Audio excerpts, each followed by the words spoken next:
ਸਤਿ ਸ਼੍ਰੀ ਅਕਾਲ। ਮੇਰਾ ਨਾਮ Mandeep Sharma, science mistress, government senior secondary school Handiaya, district Barnala. ਪਿਆਰੇ ਬੱਚਿਓ, ਮੈਂ ਤੁਹਾਡੇ ਲਈ ਲੈ ਕੇ ਆਈ ਹਾਂ ਤੁਹਾਡੀ ਪਾਠ ਪੁਸਤਕ ਦਾ ਪਾਠ ਦੂਸਰਾ, ਭੋਜਨ ਦੇ ਤੱਤ, ਕੰਪੋਨੈਂਟਸ ਆਫ ਫੂਡ। ਤੁਸੀਂ ਆਪਣੇ ਪਹਿਲੇ ਪਾਠ ਦੇ ਵਿੱਚ ਭੋਜਨ, ਉਸ ਦੀ ਜ਼ਰੂਰਤ ਅਤੇ ਕਿਵੇਂ ਵੱਖ-ਵੱਖ ਤਰ੍ਹਾਂ ਦੇ ਜੀਵ ਵੱਖ-ਵੱਖ ਤਰ੍ਹਾਂ ਦਾ ਭੋਜਨ ਲੈਂਦੇ ਹਨ ਬਾਰੇ ਪੜ੍ਹ ਚੁੱਕੇ ਹੋ।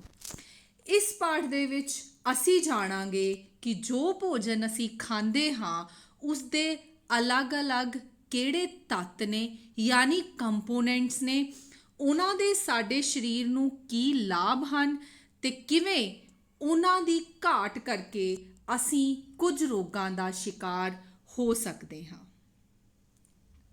ਵੱਖਰੇ ਵੱਖਰੇ ਭੋਜਨ ਪਦਾਰਥਾਂ ਵਿੱਚ ਕੀ ਹੁੰਦਾ ਹੈ? What do different food items contain? ਅਸੀਂ ਜਾਣਦੇ ਹਾਂ ਹਰ ਪਕਵਾਨ ਇੱਕ ਤਰ੍ਹਾਂ ਦੀ ਕੱਚੀ ਸਮੱਗਰੀ ਤੋਂ ਬਣਿਆ ਹੁੰਦਾ ਹੈ, ਇੱਕ ਜਾਂ ਇੱਕ ਤੋਂ ਵੱਧ, ਜੋ ਸਾਨੂੰ ਪੌਦਿਆਂ ਜਾਂ ਜੰਤੂਆਂ ਤੋਂ ਮਿਲਦੀ ਹੈ। ਇਸ ਕੱਚੀ ਸਮੱਗਰੀ ਵਿੱਚ ਸਾਡੇ ਸਰੀਰ ਲਈ ਕੁਝ ਜ਼ਰੂਰੀ ਅੰਸ਼ ਹੁੰਦੇ ਹਨ। ਇਹਨਾਂ ਅੰਸ਼ਾਂ ਨੂੰ ਅਸੀਂ ਪੋਸ਼ਕ ਤੱਤ ਆਖਦੇ ਹਾਂ। ਸਾਡੇ ਭੋਜਨ ਦੇ ਮੁੱਖ ਪੋਸ਼ਕ ਤੱਤ ਨੇ ਕਾਰਬੋਹਾਈਡਰੇਟਸ, ਚਰਬੀ ਯਾਨੀ ਫੈਟਸ, ਪ੍ਰੋਟੀਨਸ, ਵਿਟਾਮਿਨਸ ਅਤੇ ਖਣਿਜ ਲੂਣ। ਇਸ ਤੋਂ ਇਲਾਵਾ ਸਾਡੇ ਭੋਜਨ ਵਿੱਚ ਰੇਸ਼ੇ, ਫਾਈਬਰ, ਪਾਣੀ, ਵਾਟਰ ਵੀ ਸ਼ਾਮਿਲ ਹਨ, ਜਿਸ ਦੀ ਸਾਡੇ ਸਰੀਰ ਨੂੰ ਲੋੜ ਹੁੰਦੀ ਹੈ। ਪ੍ਰੋਟੀਨਸ ਨੂੰ ਅਸੀਂ ਸਰੀਰ ਵਧਾਉਣ ਵਾਲਾ ਭੋਜਨ ਕਹਿੰਦੇ ਹਾਂ। ਕਿਉਂਕਿ ਸਾਡੇ ਸਰੀਰ ਦੇ ਵਾਧੇ ਅਤੇ ਵਿਕਾਸ ਲਈ ਪ੍ਰੋਟੀਨ ਜ਼ਿੰਮੇਵਾਰ ਹੁੰਦੇ ਨੇ।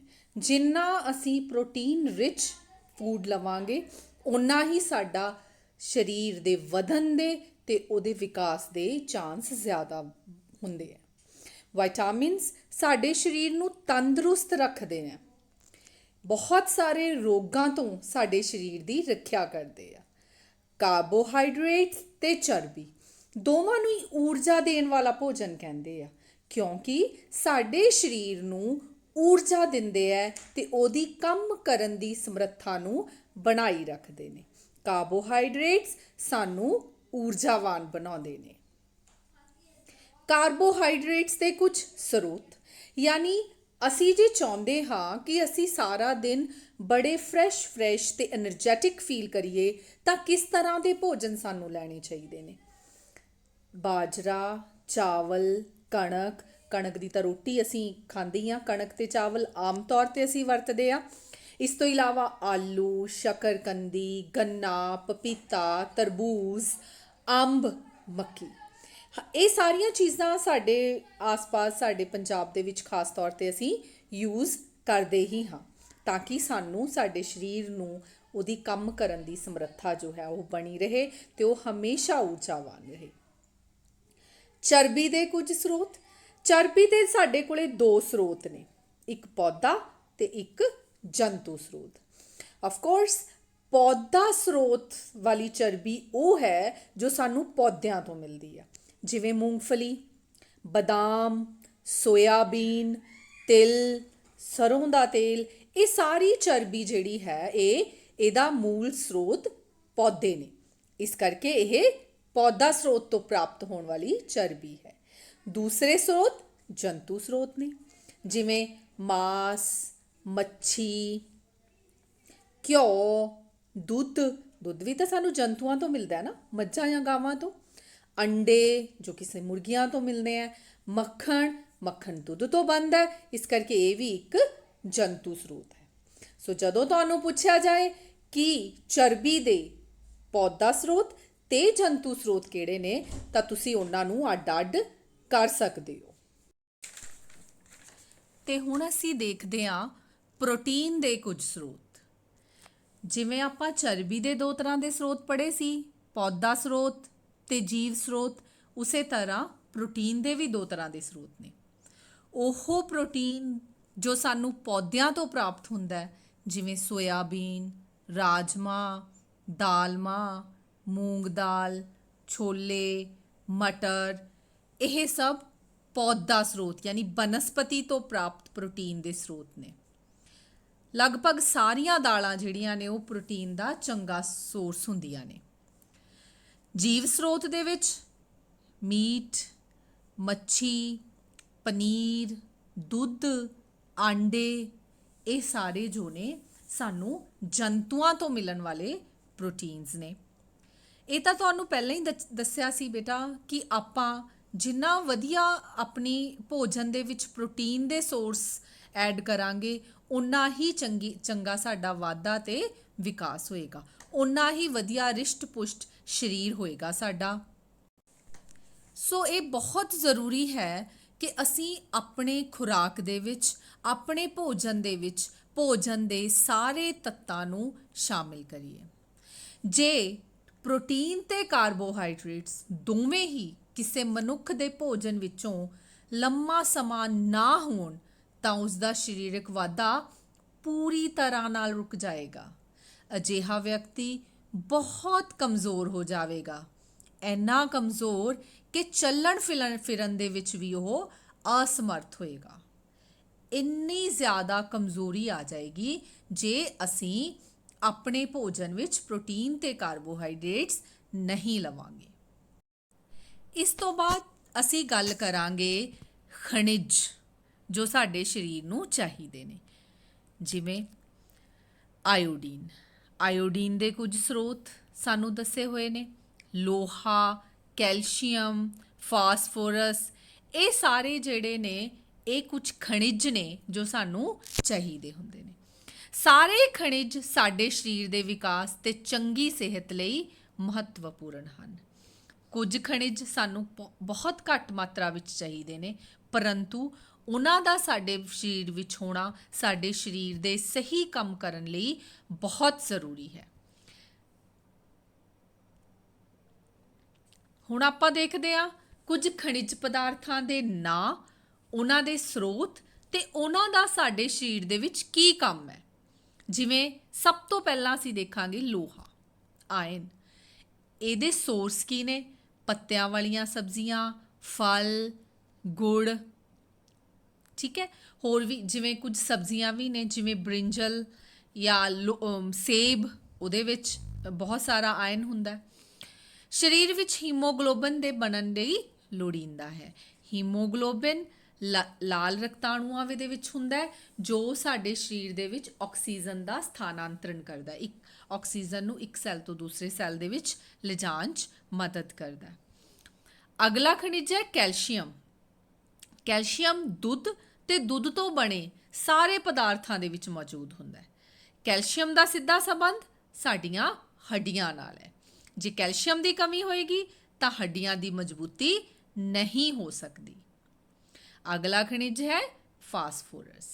ਫਾਸਫੋਰਸ ਦੁੱਧ, ਪਨੀਰ, ਕੇਲਾ, ਬਾਜਰਾ, ਮੂੰਗਫਲੀ ਆਦਿ ਵਿੱਚ ਹੁੰਦਾ ਹੈ ਤੇ ਇਹ ਵੀ ਹੱਡੀਆਂ ਨੂੰ ਮਜ਼ਬੂਤੀ ਦਿੰਦਾ ਹੈ, ਮਜ਼ਬੂਤ ਹੱਡੀਆਂ ਬਣਾਉਂਦਾ ਹੈ। ਆਇਓਡੀਨ। ਆਇਓਡੀਨ ਤੁਸੀਂ ਆਮ ਹੀ ਸੁਣਦੇ ਹੋ, ਆਇਓਡੀਨ ਯੁਕਤ ਨਮਕ ਖਾਣ ਦੀ ਸਾਨੂੰ ਸਲਾਹ ਦਿੱਤੀ ਜਾਂਦੀ ਹੈ, ਠੀਕ ਹੈ। ਇਹ ਸਮੁੰਦਰੀ ਭੋਜਨ ਜਿਵੇਂ ਕਿ ਫਿਸ਼ ਵਗੈਰਾ ਜਿਹੜੀਆਂ ਸਮੁੰਦਰ ਦੇ ਵਿੱਚੋਂ ਮਿਲਦੀਆਂ ਨੇ, ਉਹਨਾਂ ਦੇ ਵਿੱਚ, ਹਰੀਆਂ ਪੱਤੇਦਾਰ ਸਬਜ਼ੀਆਂ ਦੇ ਵਿੱਚ ਹੁੰਦਾ ਹੈ। ਇਹ ਕਿਉਂ ਜ਼ਰੂਰੀ ਹੈ? ਥਾਇਰੋਇਡ ਗ੍ਰੰਥੀ ਦੇ ਸਹੀ ਕੰਮ ਕਰਨ ਲਈ ਜ਼ਰੂਰੀ ਹੈ। ਇਸ ਦੀ ਘਾਟ ਨਾਲ ਗਿੱਲੜ ਨਾਮ ਦਾ ਰੋਗ ਹੋ ਜਾਂਦਾ ਹੈ। ਇਸ ਤੋਂ ਬਾਅਦ ਵਿਟਾਮਿਨਸ।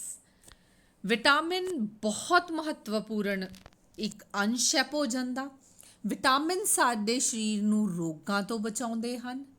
ਵਿਟਾਮਿਨ ਸਾਡੀਆਂ ਅੱਖਾਂ, ਦੰਦਾਂ, ਮਸੂੜਿਆਂ ਨੂੰ ਤੰਦਰੁਸਤ ਰੱਖਣ 'ਚ ਸਹਾਈ ਹੁੰਦੇ ਨੇ। ਜੇ ਅਸੀਂ ਕਹੀਏ ਸਰੀਰ ਦੇ ਲਗਭਗ ਸਾਰੇ ਅੰਗਾਂ ਦੇ ਲਈ ਸਾਨੂੰ ਅਲੱਗ-ਅਲੱਗ ਤਰ੍ਹਾਂ ਦੇ ਵਿਟਾਮਿਨਸ ਦੀ ਜ਼ਰੂਰਤ ਪੈਂਦੀ ਹੈ ਤਾਂ ਗਲਤ ਨਹੀਂ ਹੈ। ਵਿਟਾਮਿਨ ਕਈ ਤਰ੍ਹਾਂ ਦੇ ਹੁੰਦੇ ਨੇ, ਜਿਨ੍ਹਾਂ 'ਚੋਂ ਜਿਵੇਂ vitamin A, B, C, D, vitamin E, K ਆਦਿ। ਵਿਟਾਮਿਨਾਂ ਦੇ ਇੱਕ ਸਮੂਹ ਨੂੰ ਬੀ ਕੰਪਲੈਕਸ ਵੀ ਆਖਦੇ ਨੇ।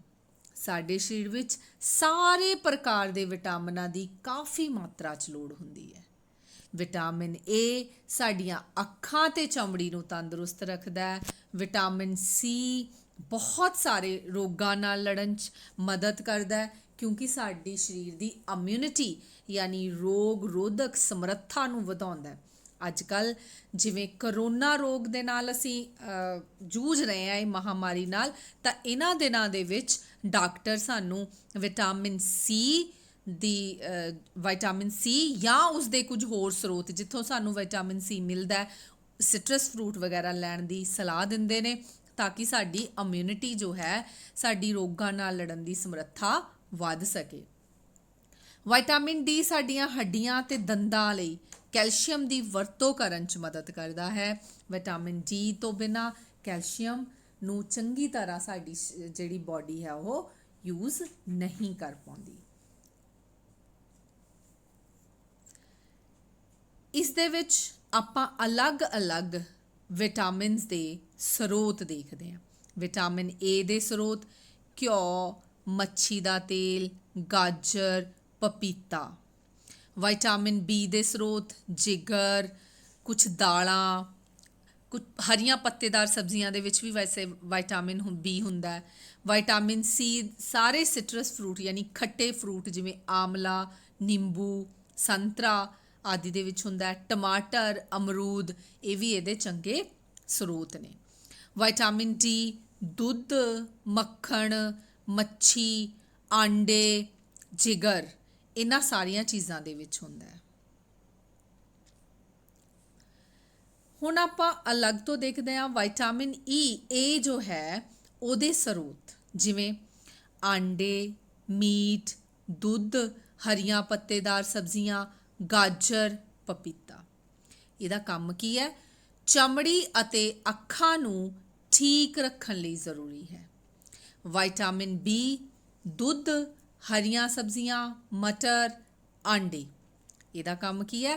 ਪਾਚਨ ਪ੍ਰਣਾਲੀ, ਕੇਂਦਰੀ ਨਾੜੀ ਪ੍ਰਣਾਲੀ ਤੇ ਸਰੀਰ ਦੇ ਸਹੀ ਵਾਧੇ ਲਈ ਵਿਟਾਮਿਨ ਬੀ ਜ਼ਰੂਰੀ ਹੈ।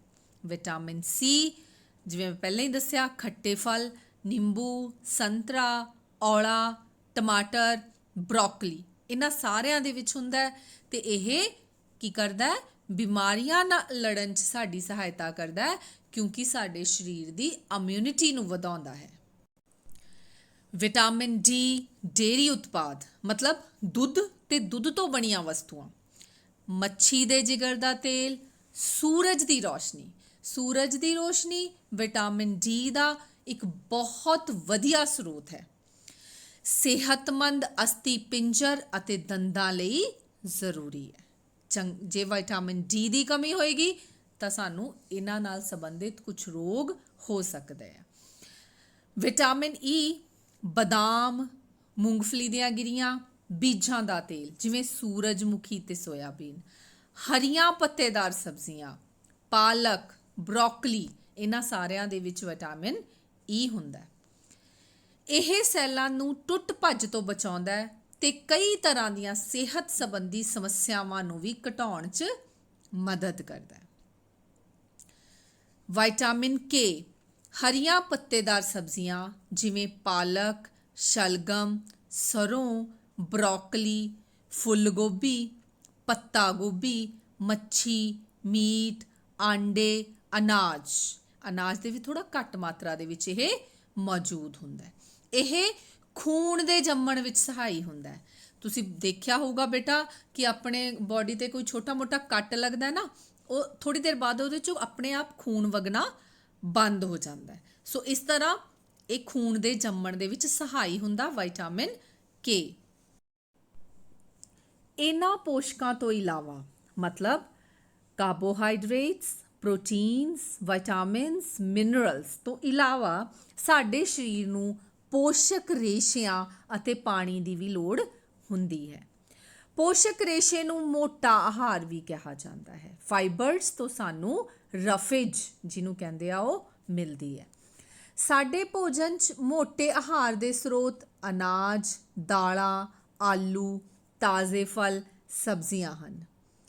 ਮੋਟੇ ਆਹਾਰ ਸਾਡੇ ਸਰੀਰ ਨੂੰ ਕੋਈ ਪੋਸ਼ਕ ਤੱਤ ਤਾਂ ਪ੍ਰਦਾਨ ਨਹੀਂ ਕਰਦੇ, ਫਿਰ ਵੀ ਇਹ ਸਾਡੇ ਭੋਜਨ ਦਾ ਇੱਕ ਜ਼ਰੂਰੀ ਹਿੱਸਾ ਹਨ ਕਿਉਂਕਿ ਇਹ ਇਸ ਦਾ ਆਇਤਨ ਵਧਾਉਂਦੇ ਹਨ। ਮੋਟਾ ਆਹਾਰ ਅਣਪਚੇ ਭੋਜਨ ਨੂੰ ਬਾਹਰ ਕੱਢਣ ਵਿੱਚ ਸਾਡੇ ਸਰੀਰ ਦੀ ਮਦਦ ਕਰਦਾ ਹੈ। ਜੇਕਰ ਸਾਡੇ ਭੋਜਨ ਦੇ ਵਿੱਚ ਮੋਟਾ ਆਹਾਰ ਸ਼ਾਮਿਲ ਹੈ ਤਾਂ ਸਾਡੀ ਪਾਚਨ ਪ੍ਰਣਾਲੀ ਵਧੀਆ ਕੰਮ ਕਰਦੀ ਹੈ ਤੇ ਸਾਨੂੰ ਕਬਜ਼ ਜਿਹੇ ਰੋਗ ਹੋਣ ਦੀ ਕੋਈ ਸੰਭਾਵਨਾ ਨਹੀਂ ਰਹਿੰਦੀ। ਇਸ ਤੋਂ ਇਲਾਵਾ ਪਾਣੀ ਭੋਜਨ ਵਿੱਚ ਮੌਜੂਦ ਪੋਸ਼ਕ ਤੱਤਾਂ ਨੂੰ ਸੋਖਣ ਵਿੱਚ ਸਾਡੇ ਸਰੀਰ ਦੀ ਮਦਦ ਕਰਦਾ ਹੈ। ਇਹ ਕੁਝ ਵਾਧੂ ਪਦਾਰਥਾਂ ਜਿਵੇਂ ਮੂਤਰ ਅਤੇ ਪਸੀਨੇ ਨੂੰ ਸਰੀਰ ਵਿੱਚੋਂ ਬਾਹਰ ਕੱਢਣ ਵਿੱਚ ਵੀ ਸਹਾਇਕ ਹੁੰਦਾ ਹੈ। ਆਮ ਤੌਰ ਤੇ ਸਾਡੇ ਸਰੀਰ ਨੂੰ ਪਾਣੀ ਦੀ ਜਿੰਨੀ ਮਾਤਰਾ ਦੀ ਲੋੜ ਹੁੰਦੀ ਹੈ ਉਹ ਸਾਨੂੰ ਉਹਨਾਂ ਵਸਤੂਆਂ ਤੋਂ ਪ੍ਰਾਪਤ ਹੁੰਦਾ ਹੈ ਜਿਨ੍ਹਾਂ ਨੂੰ ਅਸੀਂ ਤਰਲ ਰੂਪ 'ਚ ਲੈਂਦੇ ਹਾਂ, ਜਿਵੇਂ ਪਾਣੀ, ਦੁੱਧ ਆਦਿ। ਇਸ ਤੋਂ ਇਲਾਵਾ ਅਸੀਂ ਜੋ ਭੋਜਨ ਪਕਾਉਂਦੇ ਹਾਂ ਉਸ ਵਿੱਚ ਵੀ ਪਾਣੀ ਵਰਤਿਆ ਜਾਂਦਾ ਹੈ। ਆਮ ਤੌਰ ਤੇ ਹੀ ਬੇਟਾ ਆਪਾਂ ਨੂੰ ਇਹ ਸਲਾਹ ਦਿੱਤੀ ਜਾਂਦੀ ਹੈ ਕਿ ਆਪਾਂ ਨੂੰ ਆਪਣੇ ਭੋਜਨ ਦੇ ਵਿੱਚ ਜਾਂ ਪੂਰੇ ਦਿਨ ਦੇ ਵਿੱਚ 3 ਲੀਟਰ ਦੇ ਕਰੀਬ ਪਾਣੀ ਪੀ ਲੈਣਾ ਚਾਹੀਦਾ ਹੈ ਤਾਂ ਕਿ ਸਰੀਰ ਦੇ ਵਿੱਚੋਂ, ਜਿਵੇਂ ਇੱਥੇ ਵੀ ਇਹਨਾਂ ਨੇ ਦੱਸਿਆ, ਫਾਲਤੂ ਪਦਾਰਥ ਨੇ, ਕੋਈ ਟੌਕਸਿਨਸ ਨੇ, ਉਹ ਬਾਹਰ ਨਿਕਲ ਸਕਣ। ਇਸ ਤੋਂ ਬਾਅਦ ਆਪਣਾ ਟੌਪਿਕ ਹੈ ਸੰਤੁਲਿਤ ਭੋਜਨ, ਬੈਲੈਂਸਡ ਡਾਈਟ। ਆਮ ਕਰਕੇ ਸਾਰੇ ਦਿਨ ਵਿੱਚ ਅਸੀਂ ਜੋ ਖਾਂਦੇ ਹਾਂ ਉਸ ਨੂੰ ਭੋਜਨ ਆਖਦੇ ਨੇ। ਸਾਡੇ ਸਰੀਰ ਦੇ ਵਾਧੇ ਤੇ ਚੰਗੀ ਸਿਹਤ ਬਣਾਈ ਰੱਖਣ ਲਈ ਸਾਡੇ ਭੋਜਨ 'ਚ ਉਹ ਸਾਰੇ ਪੋਸ਼ਕ ਤੱਤ ਸਹੀ ਮਾਤਰਾ 'ਚ ਹੋਣੇ ਚਾਹੀਦੇ ਨੇ ਜਿਨ੍ਹਾਂ ਦੀ ਸਾਡੇ ਸਰੀਰ ਨੂੰ ਲੋੜ ਹੈ। ਕੋਈ ਵੀ ਪੋਸ਼ਕ ਤੱਤ ਨਾ ਜ਼ਿਆਦਾ ਹੋਵੇ ਤੇ ਨਾ ਹੀ ਬਹੁਤ ਘੱਟ। ਸਾਡੇ ਭੋਜਨ ਵਿੱਚ ਕਾਫੀ ਮਾਤਰਾ 'ਚ ਮੋਟਾ ਆਹਾਰ ਤੇ ਪਾਣੀ ਵੀ ਹੋਣਾ ਚਾਹੀਦਾ ਹੈ। ਸੋ ਇਸ ਤਰ੍ਹਾਂ ਦੇ ਭੋਜਨ ਨੂੰ ਸੰਤੁਲਿਤ ਭੋਜਨ ਕਹਿੰਦੇ ਨੇ। ਉਹ ਭੋਜਨ ਜਿਸ 'ਚ ਸਾਰੇ ਪੋਸ਼ਕ ਤੱਤ ਉਚਿਤ ਮਾਤਰਾ ਦੇ ਵਿੱਚ ਮੌਜੂਦ ਹੋਣ ਤਾਂ ਕਿ ਸਾਡਾ ਸਰੀਰ ਬੜੀ ਵਧੀਆ ਤੇ ਚੰਗੇ ਤਰੀਕੇ ਨਾਲ ਕੰਮ ਕਰ ਸਕੇ।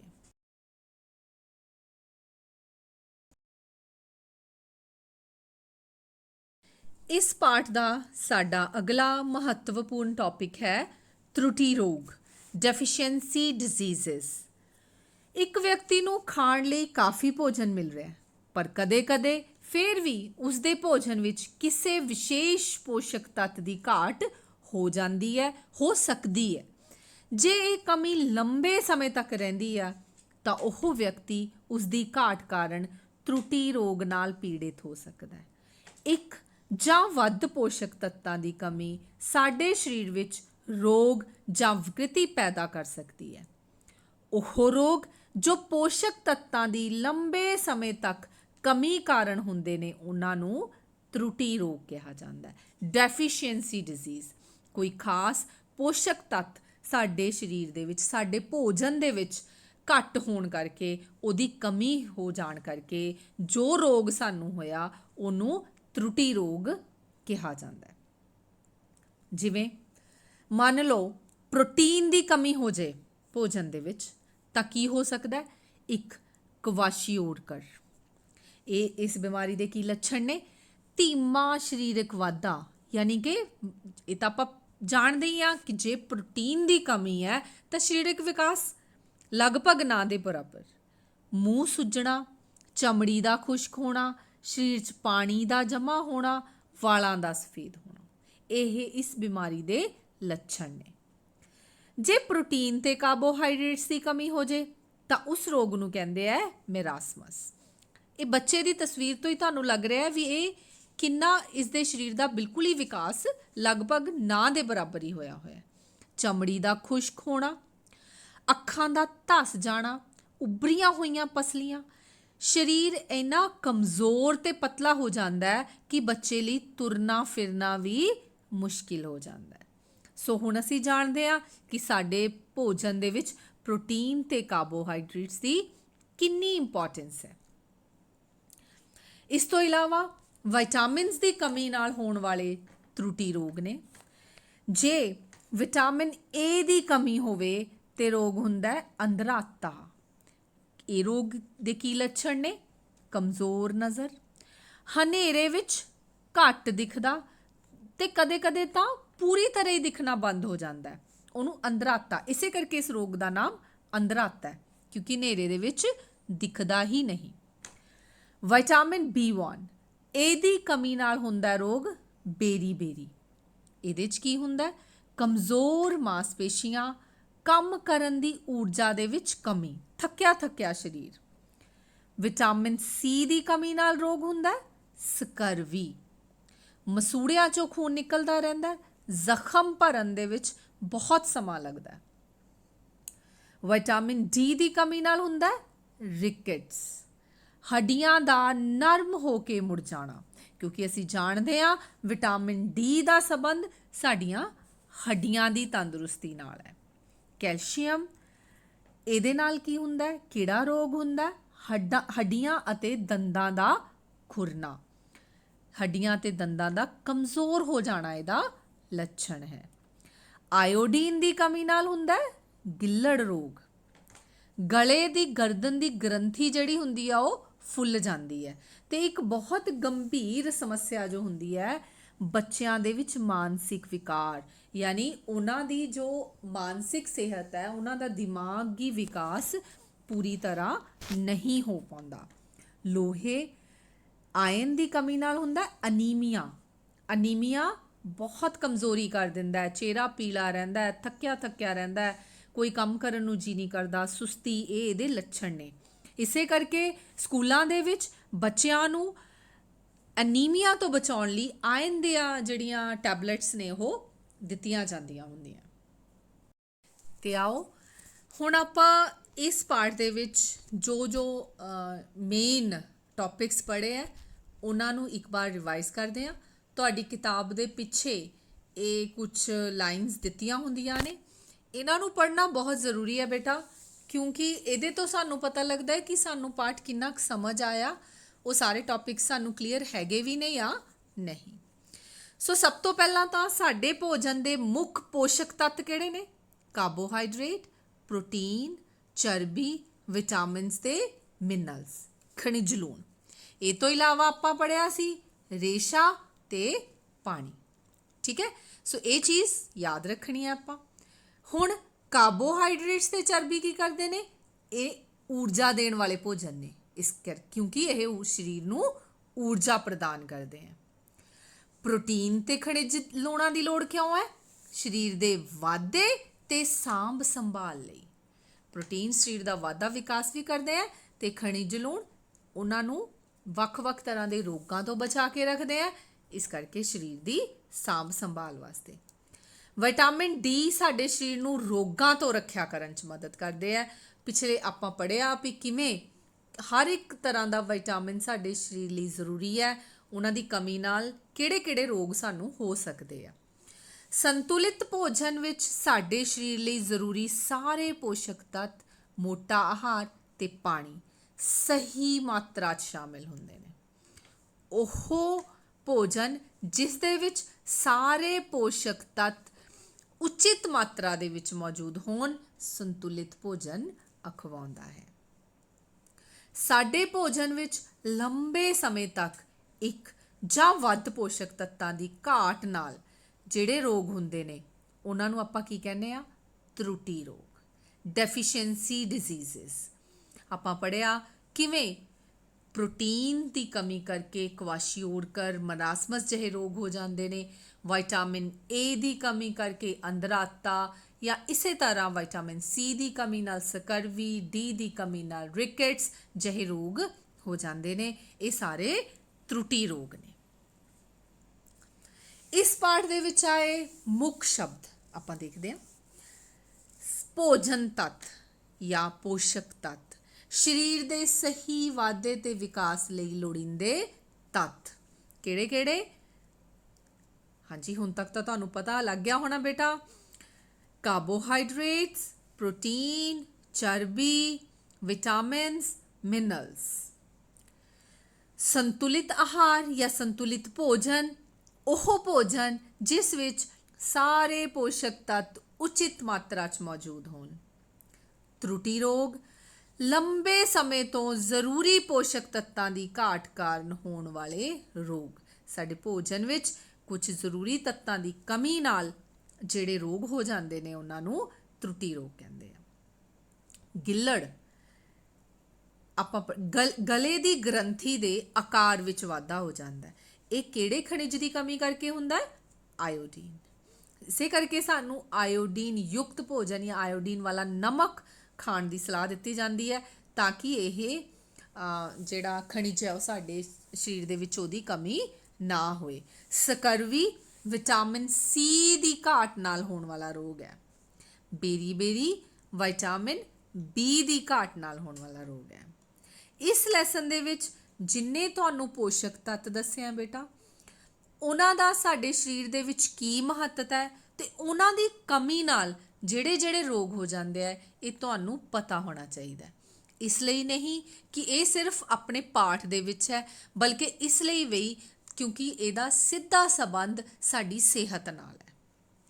ਅਸੀਂ ਸਾਇੰਸ ਪੜ੍ਹੇ ਤਦ ਹੀ ਕਹਾਵਾਂਗੇ ਜੇ ਸਾਨੂੰ ਆਪਣੇ ਸਰੀਰ ਬਾਰੇ ਚੰਗੀ ਜਾਣਕਾਰੀ ਹੋਵੇ। ਸੋ ਮੈਨੂੰ ਉਮੀਦ ਹੈ ਕਿ ਤੁਸੀਂ ਇਹ ਲੈਸਨ ਚੰਗੀ ਤਰ੍ਹਾਂ ਸਮਝ ਲਿਆ ਤੇ ਹੁਣ ਇਹਨੂੰ ਆਪਣੀਆਂ ਕਾਪੀਆਂ ਦੇ ਵਿੱਚ ਚੰਗੀ ਤਰ੍ਹਾਂ ਲਿਖੋਗੇ ਤੇ ਦੁਬਾਰਾ ਤੋਂ ਆਪਣੀ ਬੁੱਕ ਦੇ ਵਿੱਚ ਇੱਕ ਸ਼ਬਦ ਨਾਲ ਇਹਨੂੰ ਪੜ੍ਹੋਗੇ। Thank you.